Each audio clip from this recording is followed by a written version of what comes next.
안녕하세요. 크립토 노마드입니다.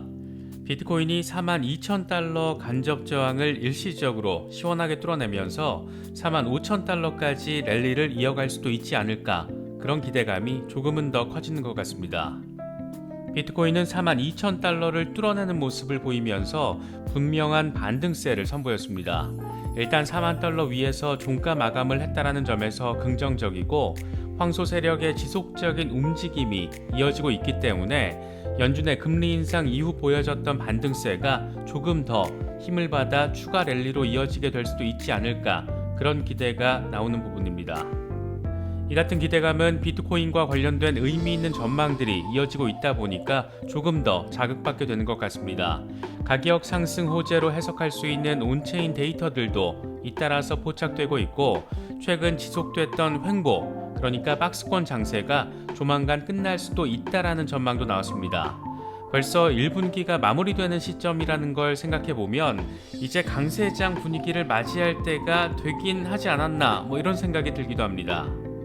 리플 소송과 관련해서는 일단 3월 21일까지, 그러니까 리플 측의 SEC 반박 입장문이 법원에 제출될 때까지는 속보성 상황이 나오진 않을 것 같습니다. 보통 이렇게 분위기가 공전하는 느낌이 들 때, 소강 상태에 빠진 듯한 느낌이 들 때가 여론전 펼치기 꽤 괜찮은 시기이기도 한데, 리플 측은 역시나 이런 타이밍을 참 잘 활용하고 있는 모습입니다.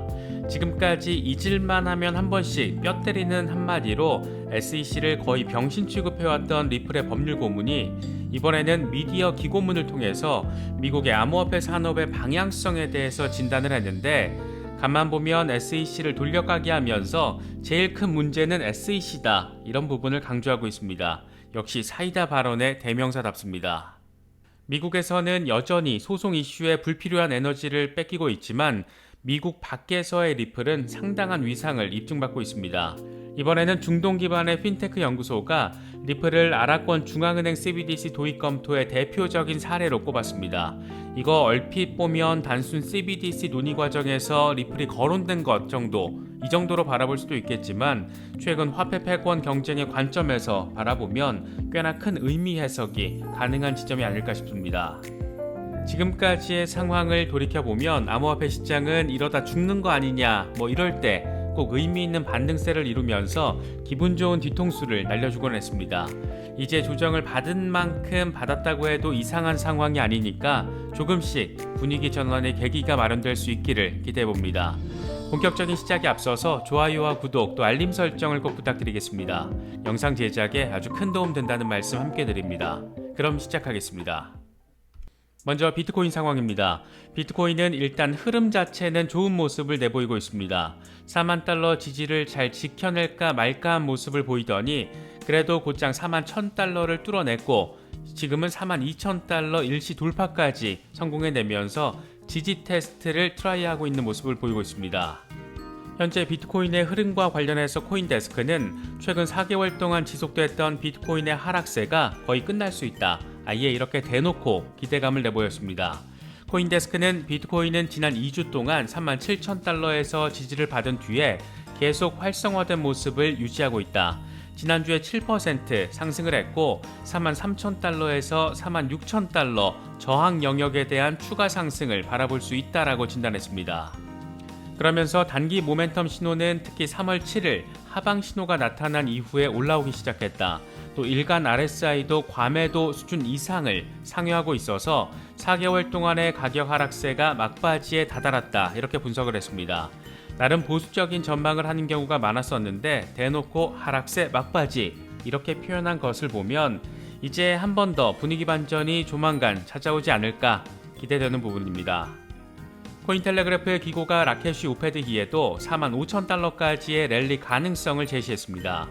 그는 비트코인이 50일 단순이동 평균인 4311달러 위에서 종가 마감을 했고, 황소 세력은 이 돌파를 기반으로 지지를 구축하기 위해서 고군분투하고 있다. 이건 매수세가 더 높은 수준에서 고갈되고 있다는 점을 의미한다라고 진단했습니다. 그러면서 곰 세력이 20일 지수이동 평균인 39,973달러 아래로 끌어내리려고 할 건데, 이게 성공할 경우에 다시 강력한 지지선인 37,000달러까지 후퇴할 수도 있다. 반면 이동평균에서 반등할 경우에 심리가 긍정적으로 바뀌고 거래자들이 하락세에서 매수하고 있다는 것을 나타낸다. 그런 다음 황소 세력은 가격을 42,600달러 위로 끌어올리고 45,400달러까지 랠리를 이어가려고 할 것이다. 이렇게 전망을 했습니다.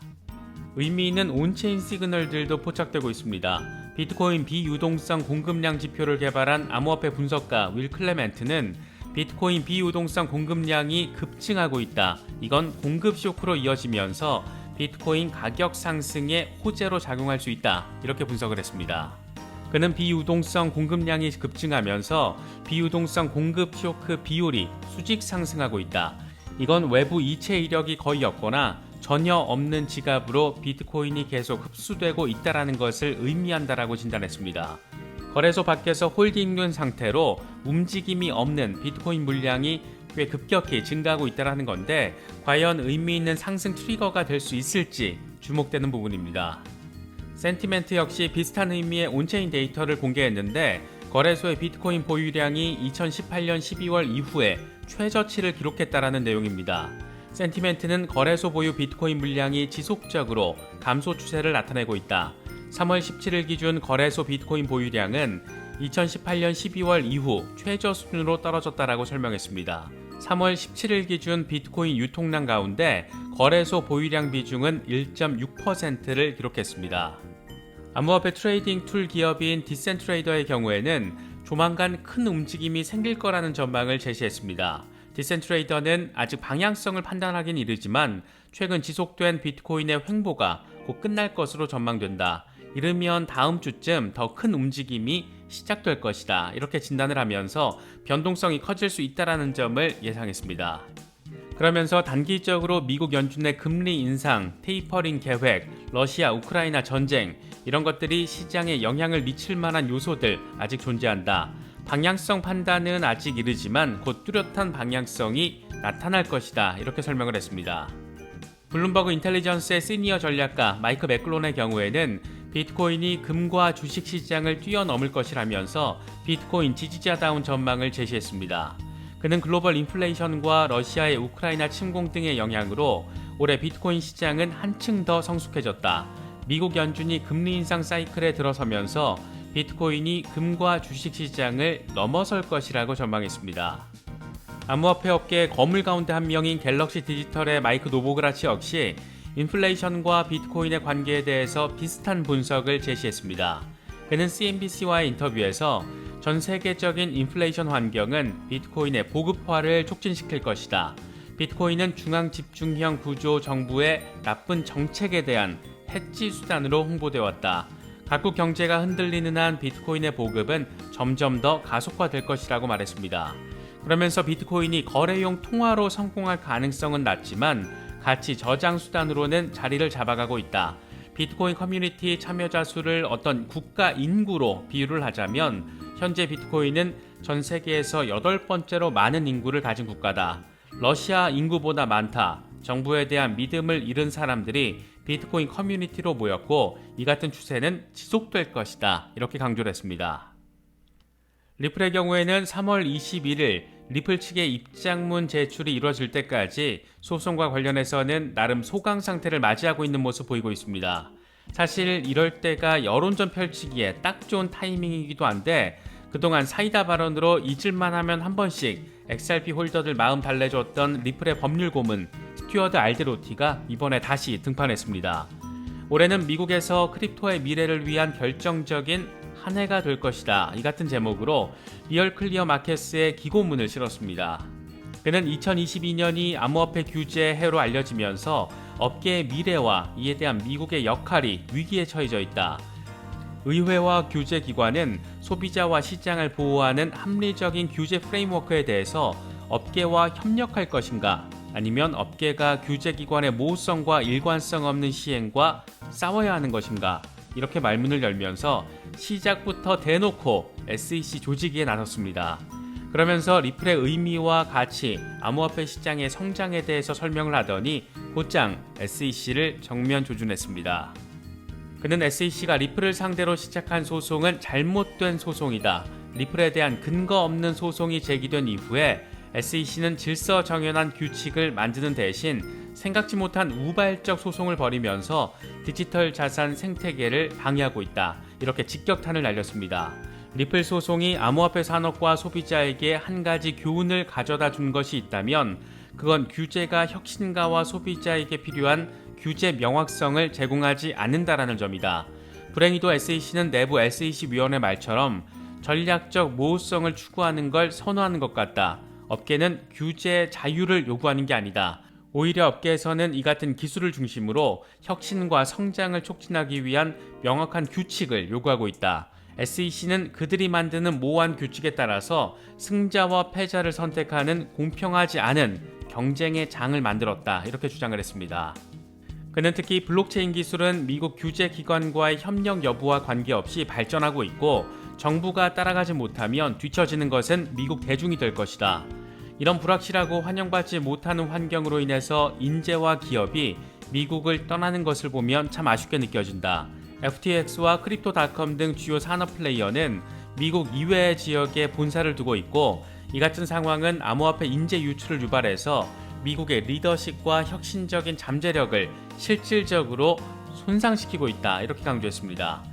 그는 마지막으로 의회와 규제기관은 암호화폐 산업의 규제 명확성을 제공하기 위해서 협력해야 한다.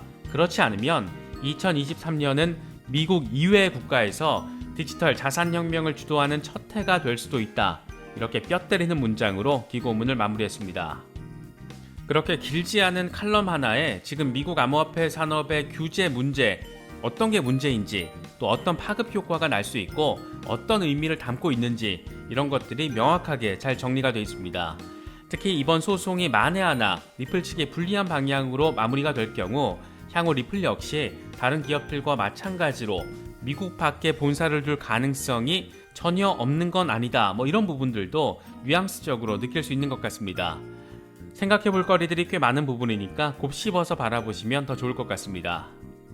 이런 가운데 중동 지역 기반의 핀테크 전문 리서치 기관이 아랍권 중앙은행을 위한 CBDC 가이드라인 보고서를 통해서 리플이 퍼블릭 분산 원장 디지털 화폐 그리고 지역은행 간 결제 시스템에 의존한 메시징 프로토콜 개선 솔루션의 대표적인 사례다.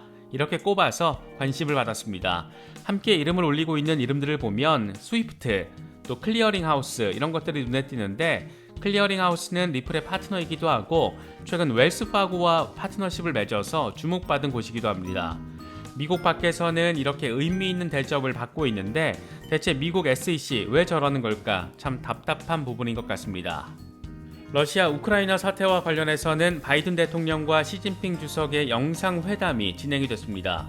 러시아의 우크라이나 침공 이후 첫 회담이고 지금 상황이 꽤 중요한 분기점이 될 수도 있는 상황이어서 뭔가 의미 있는 내용이 나오면 좋겠다 싶었는데 외신들 보도 내용들을 보면 일단 바이든 대통령은 하고 싶은 말은 다 한 것 같습니다. 아주 간단히 정리하면 러시아 돕지 말라. 그렇게 되면 그에 대한 책임을 져야 할 것이다. 대만 이슈와 관련해서도 미국의 정책은 변하지 않았다. 이 정도 수준인 것 같습니다. 백악관은 브리핑을 통해서 바이든 대통령이 러시아의 침공에 대한 전 세계의 대응을 시진핑 주석에게 상세히 제시했다. 대화는 직접적이고 실질적이며 구체적이었다. 이런 자평을 내놨습니다. 시진핑 주석의 경우에는 우리가 미중 관계를 올바른 방향으로 이끌어야 한다. 중국과 미국이 국제적 책임을 갖고 세계 평화를 위해서 노력해야 한다. 이렇게 원론적인 입장을 밝힌 것 같습니다. 그러면서 우크라이나 위기는 우리가 원치 않던 사태다. 이런 갈등과 대립은 누구의 이익에도 부합하지 않는다. 이렇게 말하는 것으로 전해지고 있습니다. 그래도 전쟁 리스크 자체는 좀 더 완화된 분위기를 내보이는 모습인데 이번에는 러시아 측 협상 대표인 메딘스키 대통령 보좌관이 협상의 진척 상황을 설명하며 우크라이나 중립국 지위와 나토 불가의 문제는 협상의 핵심 조항들 가운데 하나이고 또 양측이 최대한 입장을 좁힌 조항이다 이렇게 밝혔습니다.